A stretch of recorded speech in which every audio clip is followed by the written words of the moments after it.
ఈరోజు కథ జిత్తులమారి నక్క. అనగనగా ఒక పెద్ద అడవి. అందులో ఒక నక్క ఉండేది. అది మహా జిత్తులమారి. అది ఓసారి సరదాగా షికారుకని బయలుదేరింది. అలా వెళ్తూ వెళ్తూ కాలు జారి ఓ పాడుబడిన బావిలో పడిపోయింది. అది కాస్త లోతుగా ఉండడంతో బయటికెలా రావాలో అర్థం కాలేదు. పైకి ఎగిరింది. గోడ ఎక్కాలని ప్రయత్నించింది. ఏం చేసినా పైకి రాలేకపోయింది. ఏం చేయాలి అని ఆలోచిస్తుండగా అక్కడికి ఒక మేక వచ్చింది. మేక అసలే దాహంతో ఉంది. నీళ్ళ కోసం బావిలోకి తొంగి చూసింది. దానికి నక్క కనబడింది.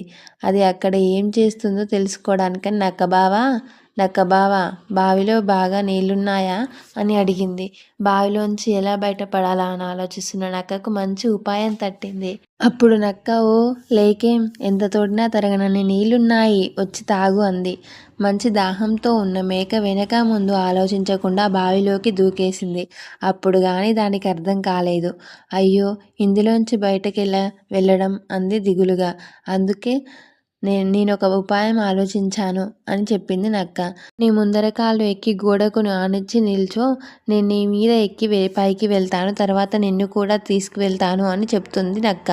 నక్క మాటల్లో మర్మం గ్రహించని మేక నక్క చెప్పినట్టు నిలబడింది. దాని మీద ఎక్కించాక పైకి వచ్చేసింది నక్క. మరి నేను అంది మేక. ఏమో నాకేం తెలుసు అని నిర్లక్ష్యంగా అంది నక్క. అప్పుడు అర్థమైంది మేకకు నక్క చేసిన మోసం. నన్నిలా మోసం చేయడం నీకు తగదు అంటూ కన్నీళ్లు పెట్టుకుంది. ఇందులో నా తప్పేముంది? నేను చెప్పగానే బావిలోకి దూకేయడం నీదే తప్పు. నువ్వే కష్టాలను కొని తెచ్చుకున్నావు అంటూ చెక్కేసింది అక్కడి నుండి నక్క. మంచి చెడులు ఆలోచించకుండా ఇతరులు చెప్పింది గుడ్డిగా నమ్మొద్దు. నమ్మితే మనమే మోసపోతాం. ఎప్పుడైనా మోసం చేసిన వారికంటే మోసపోయిన వారిదే ఎక్కువ తప్పు ఉంటుంది అని ఈ కథ నీతి. మీకు నచ్చినట్లయితే లైక్ చేయండి, షేర్ చేయండి, సబ్స్క్రైబ్